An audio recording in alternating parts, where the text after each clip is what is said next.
বাংলাদেশে যা ঘটছে, বাংলাদেশে যা হচ্ছে, বাংলাদেশে যে অসাংবিধানিক কাজগুলো হচ্ছে, বাংলাদেশে যে বিএনপিকে গণতান্ত্রিক অধিকার থেকে বঞ্চিত হচ্ছে, মিটিং এর অনুমতি সকালে দিয়ে বিকালে লাঠি পেটা করছে, মাননীয় প্রধানমন্ত্রী 4 আমন্ত্রণ জানানোর পরও মিটিং সমাবেশ করতে পারছে না, এই কথাগুলো বলা কি, অভিযোগ দেওয়া কি আমাদের অন্যায় হয়? আমি তো মনে করি একজন রাজনৈতিক কর্মী হিসাবে আমার অধিকার আছে এগুলো বলার একটি গণতান্ত্রিক দেশে। ফারুক ভাই, আমাদের প্রশ্ন হচ্ছে যে এই অভিযোগ দিয়ে মানে আপনি কিরকম প্রতিকার আশা করেন, মানে বিদেশিরা কি করবে? প্রতিকার একটাই, বিদেশিরা এখানে এসে ক্ষমতা আমাকে দিবেন, জনগণকে সম্পৃক্ত করা হচ্ছে, সংগঠন শক্তিশালী করা হচ্ছে, গণতান্ত্রিক অধিকার প্রতিষ্ঠার জন্য, ভোটাধিকার প্রতিষ্ঠার জন্য জনগণের কাছে জনগণের শক্তি। বিদেশিরা যেহেতু আছে, বিদেশি আমাদের বন্ধু, আমাদের প্রভু না, সে কারণে আমরা বিদেশির কাছে এই কথাগুলো বলাতে যদি তারা মনে করে আমরা এটা দেন দরবার করছি, এটা আমি স্বীকার করি না। ওকে, আপনার বক্তব্য একদম পরিষ্কার। জনাব শামীম ওসমান, আমরা কিন্তু আমি এখন আপনার অনুমতি নিয়ে একটু অতীতে যাই। আমরা কিন্তু দেখেছি যে 2006 সাল পর্যন্ত, 2001 থেকে 2006 সাল এই সময়টা যখন আওয়ামী লীগ ক্ষমতার বাইরে ছিল, আওয়ামী লীগই বিদেশিদের সবচেয়ে বেশি সম্পৃক্ত করেছে, সবচেয়ে বেশি জানিয়েছে, সবচেয়ে বেশি কথা বলেছে। এখন আবার যখন আওয়ামী লীগ ক্ষমতায়, তখন আওয়ামী লীগ একদমই পছন্দ করে না বিদেশিদের জায়গা থেকে কোনো কথা বলতে, বিদেশি গণমাধ্যমের কথা পছন্দ করে না। এইটাকে একটা মানে ডাবল স্ট্যান্ডার্ড মনে হয় কিনা, আপনার কাছে মনে হয় কিনা যে এটি মাননীয় প্রধানমন্ত্রী অনেকবার বলেন যে বিদেশিদের গিয়ে অভিযোগ দেয়, ধর্ণা দেয়, কিন্তু এটি তো একটি সাধারণ প্রক্রিয়া, সাধারণ এবং স্বাভাবিক প্রক্রিয়া। আপনার কাছে কি মনে হয়? যে আমি আপনার সাথে একমত, স্বাভাবিক এবং আরেকটা যে কি শব্দ ব্যবহার করলেন, সুন্দর শব্দ, সাধারণ এবং স্বাভাবিক প্রক্রিয়া। জি, আমি কিন্তু খালেদ ভাই, I need your support, because আমি জানি যে আমার চেয়ে আপনি চেহারাও সুন্দর, দেখতেও হ্যান্ডসাম, হ্যাঁ, দেখতেও বিদেশি বিদেশি লাগে আপনাকে, হ্যাঁ। তো সেই কারণে বিদেশিদের কাছে গ্রহণযোগ্যতা আপনার বেশি। আমি এই আমার সরকারের বিরুদ্ধে কিছু অভিযোগ করতে চাই বিদেশিদের কাছে। যদি আপনি আমাকে একটু অপশন দেন, যদি অ্যাম্বাসাডারদের সাথে কথা বলতে পারি, কিংবা বিদেশে যেয়ে যদি বড় বড় মন্ত্রী মিনিস্টারের সাথে কথা বলতে পারি, আমি কিছু অভিযোগ দিব যে এই 13-14-তে এই সরকার, আমার অত্যন্ত সুযোগ্য স্বরাষ্ট্রমন্ত্রী, ভদ্রলোক, একদম সেফ, একদম নিছক ভদ্রলোক মানুষ, হ্যাঁ, সেই ভদ্রলোকের কাছে আমি প্রশ্ন রাখতে চাই। আমি মাননীয় প্রধানমন্ত্রী, জাতির পিতার কন্যার কাছে প্রশ্ন রাখতে চাই। আপনি চা খাওয়ার দাওয়াত দিচ্ছেন, এটা দাওয়াত দিচ্ছেন, আমি যদি প্রশ্ন করি, আমার চোখের সামনে যখন নারায়ণগঞ্জে একটা পরিবার আগুন দিয়ে বাসে পুড়িয়ে মেরে ফেলা হলো, আমার চোখের সামনে নারায়ণগঞ্জের যাত্রাবাড়িতে বাসে শুয়েছিল ড্রাইভার আর কন্ট্রাক্টর, তাকে আগুন দিয়ে পুড়িয়ে মারে হলো, ওস্তাদকে মাথা দিয়ে যে কন্ট্রাক্টর পুড়িয়ে মেরে 85 জন মানুষকে পুড়িয়ে ছাই করে দেওয়া হলো। এটার নাম রাজনীতি? আর তাদের বিচার হলো না কেন? যারা আগুন সন্ত্রাস করলো এই দেশে, যারা পুলিশকে পুড়িয়ে মারলো, সাংবাদিককে পুড়িয়ে মারলো, জজ করে বোম মারলো, এবং বিভিন্ন স্কুল সেন্টার উড়িয়ে দিল, আমি এই সরকারের কাছে প্রশ্ন রাখতে চাই, এই সরকার ন্যায় বিচার কেন করছে না? আমি একটু মানে প্রথমত কারা আগুন দিয়েছে সেই বিষয়টি আসলে পুলিশ তার চার্জশিট বা তার যে প্রতিবেদন, সেই প্রতিবেদনে দাখিল করতে পেরেছে কিনা আমি জানি না, কিন্তু অজ্ঞাতনামা যাদের বিরুদ্ধে মামলা দেওয়া হয়েছে বা যাদের বিরুদ্ধে মামলা দেওয়া হয়েছে তারা বেশিরভাগই বিএনপির নেতা বা কর্মী, এবং তাদের মধ্যে থেকে বিএনপির অনেক নেতা কর্মী আছেন যাদের হাতে একটি বোমা নিয়ে তারা বোমা মারছেন, সেটি ভাবনাটাও একটু মানে কষ্টকল্পনা। শামীম ভাই, এর জন্য তার আপনি সরকারকে মানে কি বলবেন আমি জানি না, মানে আমি তো বলি নাই যে আমি বলছি না যে আমি বিএনপি ফারুক ভাইয়ের কথা, জি, আমি কিন্তু বলেছি যারা নিহত হয়েছে তাদের পক্ষ থেকে, আমি কিন্তু বলেছি যারা আগুন জ্বালিয়েছে তাদের বিপক্ষে। আমি বলি নাই যে মিস্টার অমুক আগুন জ্বালিয়েছে। আপনি আমার মনের কষ্ট বুঝবেন, আমার 20 জন লোক মারা গেছে, আমার এই পা পঙ্গু হয়ে গেছে, আমি চেয়ারে বসে নামাজ পড়তে হয়, আমার পাটা উড়ে গেছিল, ঠিক আছে, সেইখানে আমার সরকারের ক্ষমতার সময় না যে চার্জশিট দেওয়া হয়েছে, সেই চার্জশিটে আমি যে সাক্ষ্য দিয়েছি, সিআইডির যে অ্যাডিশনাল এসপি, সে আমার সাক্ষী বদলি দিয়েছে। আপনি নিজেও লয়ার ছাত্র, আমিও লয়ার ছাত্র, আমি বলেছি this is not my witness. না, সেটা ঠিক আছে, বিসিসি করেছেন, বিসিএস করে। জি, আমি যেটি বলতে চাইছি যে বর্তমান সময়ের বর্তমান অবস্থায় আপনি বলছেন যে আন্তর্জাতিক সম্প্রদায়ের কাছে এটি বলা কোনো অন্যায় না, এইটাই কি আমি কনক্লুশন নিব? কারণ সরকারের তথ্যমন্ত্রী, প্রধানমন্ত্রী তারা সবাই বলছেন যে এটি ধর্ণা দেওয়া। আপনার পায়ের তলে যদি মাটি না থাকে, আপনি যদি বুঝেন যে 13-14 লাগাতার হরতাল, মানুষ মারা, খুন, নিরীহ পশু, বোবা প্রাণী, গরু পুড়িয়ে মারার কারণে আপনি জনগণে বিচ্ছিন্ন হয়ে গেছেন, তো you have to go to the Shamim ভাই, পায়ের তলায় মাটি বলতে যদি আমি এটা বুঝি, কয়েকদিন আগে কিন্তু নারায়ণগঞ্জে এরকম একটা ঘটনা ঘটেছে। প্রথম আলোতে 3 কলাম 4 কলাম ছবি ছাপা হয়েছে যে সই করে গুলি করে মানুষ মারা হচ্ছে ডিবির পোশাক পরে একটি আন্দোলনের ক্ষেত্রে। আপনার মনে থাকবে নারায়ণগঞ্জের একটি ছেলে, তার নাম শাওন, যাকে পরে বলা হয়েছিল যে সে, তো আমরা আসবো আপনার কাছে শামীম ভাই, আপনি আপনার কথাই বলছেন। আমি একটু জয়নাল ফারুক আপনার কাছে আসি, যে ফারুক ভাই, এই কথাটা কি মানে বলা একটু অত্যুক্তি হবে যে বিএনপির দাবি করা বিষয়ের সাথে মানুষ সম্পৃক্ত হতে পারছে না, মানুষ সম্পৃক্ত হচ্ছে না বলে বিএনপির দাবিটা আসলে রাজনৈতিকভাবে ঠিক, যেটিকে আসলে পায়ের তলার মাটি, আমি শামীম ভাইকে ধার করে বলি যে সেটি আসছে না, মানুষ আপনাদের সাথে সম্পৃক্ত হচ্ছে না, সেটিকে আসলে মানে শুধুমাত্র পুলিশই ভয়ের কারণে? আপনাকে অনেক ধন্যবাদ, সময় খুব কম, আপনার মনে আর 5 মিনিট পর শেষ করে দিবেন। ঠাকুর ঘরে কেড়ে আমি কলা খাই না, তাই না?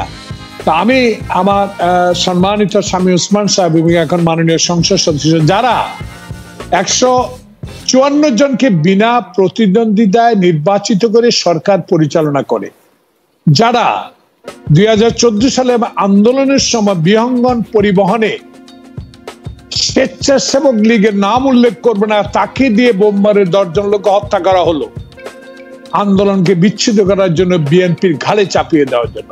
সেই কথাগুলো মনে করিয়ে দিতে হচ্ছে এই কারণে যে 2018 সালে যারা আমাদেরকে একটা সুষ্ঠু নির্বাচন উপহার দিবে বলে নির্বাচনে নিয়েছিল, তারা একটু 2015-তে ফিরে যায় ফারুক ভাই। 2015 এই কথা ঠিক, লাগাতার অবরোধটা তো ছিল, কে করেছে সেটা লাগাতার অবরোধ ছিল।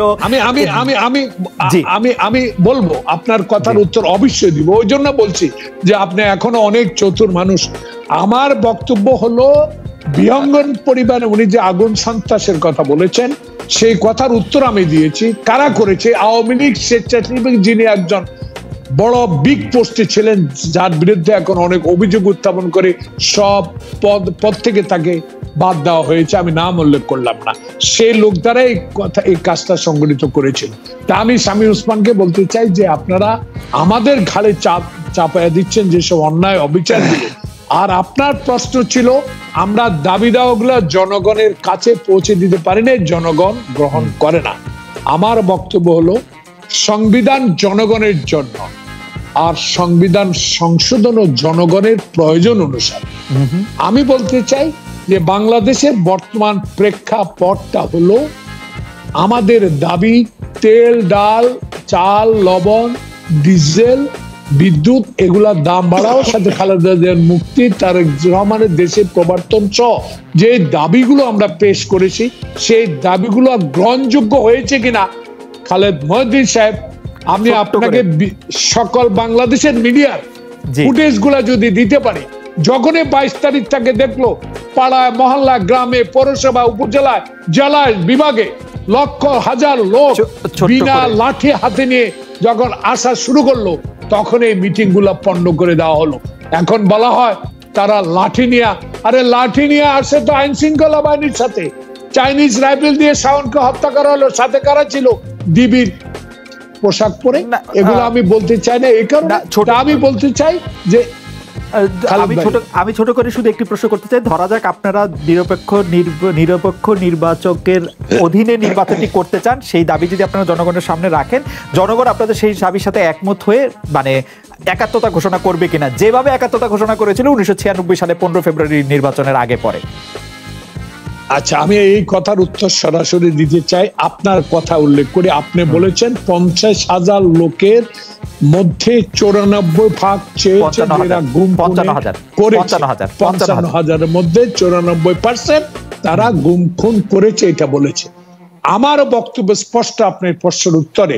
তত্ত্বাবধায়ক সরকারের অধীনে নির্বাচনের জন্য এখন 98% লোক এই সরকারের অধীনে আর কোন নির্বাচন চায় না। ফারুক ভাই, আপনাকে অনেক ধন্যবাদ। ফারুক ভাই, আপনাকে অনেক ধন্যবাদ। আমি শামীম ভাইকে এই বিষয়টা নিয়ে আসলে প্রশ্ন করতে চাই, 1 মিনিটের মধ্যে শামীম ভাই যদি বলেন, ফারুক ভাইয়ের এই দাবি ঠিক কিনা? শতকরা 98% মানুষই চায় এখন নিরপেক্ষ সরকারের অধীনে নির্বাচন। 98% একটু বেশি হলো কিনা ফারুক ভাই? আওয়ামী লীগের লোক তো আছে, তারাও কি চায়? ম্যাক্সিমাম যারা দুর্নীতিবাজ না, লুটেরা না, যারা এই সরকার আমলে কোন রকম সুযোগ সন্ধান পায় নাই, তারাও চায় তত্ত্বাবধায়ক সরকার অধীন নির্বাচন হোক। নিরীহ আওয়ামী লীগ নাই, অনেক আছে। সাহেব ভাই, জি সাহেব আপনি বলেন। জি, উইথ পারমিশন, ফারুক ভাইয়ের পারমিশন নিয়ে বলছি আমি যে আই এম রিয়েলি স্যাড। আমি স্যাড এই কারণে, বিবিসি বাংলাটা বন্ধ হয়ে গেছে খালেদ ভাই, বিবিসি বাংলাটা বন্ধ হয়ে গেছে। বিদেশের মাধ্যমের মধ্যে আপনার এই মাধ্যমটা অনেক জনপ্রিয়, এবং আমি ইন্ডিপেন্ডেন্ট থাকতেও দেখেছি আপনি কিন্তু যেটা মিন করেছেন উনি, ইন্ডিপেন্ডেন্ট থাকতেও কিন্তু আপনি কাউকে ছেড়ে কথা বলেন নাই, বরঞ্চ আপনি আওয়ামী লীগকে সবচেয়ে বেশি অ্যাটাক করে কথা বলেছেন। বিকজ আপনি যেটা সত্য সেটা বলার চেষ্টা করেছেন রিয়েল জার্নালিস্ট হিসাবে। হ্যাঁ, না, রিয়েল জার্নালিস্ট হিসাবে। হ্যাঁ, আমি আপনাকে যে কথা বলতে চাই যে আমরা আর কত নেগেটিভ কথা বলবো। 98% ফারুক ভাই বলে দিলেন। ওকে, ফারুক ভাইয়ের কথাই সত্য। 98% তখন ভোটে প্রমাণ হবে। কিন্তু আমার কাছে আমরা কি শুধু নেগেটিভ কথা বলবো খালেদ ভাই? গণভোট দেন। আমি একটু বলি ফারুক ভাই, আমি আপনাকে ইন্টারাপ্ট করিনি প্লিজ। আমরা কি শুধু নেগেটিভ কথা বলবো, পজিটিভ কথা বলবো না? আমরা কি এই কথা বলতে পারি না যে আজকের পত্রপত্রিকায় IMF বলছে, IMF মতো দেশ বলছে যে আগামী 2023-এ প্রবৃদ্ধিতে বাংলাদেশ, চীন এবং ভারতকেও ছাড়িয়ে যাবে। আমরা এই কথা বলতে পারি না? আমরা কি এই কথা বলতে পারি না? ইয়েস, আমি বলছি না যে Awami League is a only perfect party in the whole world, in Bangladesh. আমরা সবাই পারফেক্ট, বিএনপি সবাই পারফেক্ট না, নো। আমার মনে হয় আজকের মতো আপনাদের দুজনের কাছ থেকে, শামীম ভাই, আমার মনে হয় আপনাদের দুজনের কাছ থেকে আমি আজকে যত পজিটিভ কথা শুনেছি, পজিটিভ কথা শুনে, কিন্তু প্রশ্ন যে আপনার মনে হয় কিনা তত্ত্বাবধায়ক সরকার বেশিরভাগ মানুষ চায়, বা নিরপেক্ষ সরকারের অধীনে নির্বাচন বেশিরভাগ মানুষ চায়, আপনার মনে হয় কিনা? আমার মনে হয় যে বাংলাদেশের মানুষ উন্নয়ন চায়, এবং বাংলাদেশের মানুষ যেটা দেখেছে যে বিএনপির শেষ বাজেট ছিল 60,000 কোটি টাকার, আর আওয়ামী লীগের এই বাজেট ছিল 6 লাখ কোটি টাকার। মানুষ তার উন্নয়ন চায়।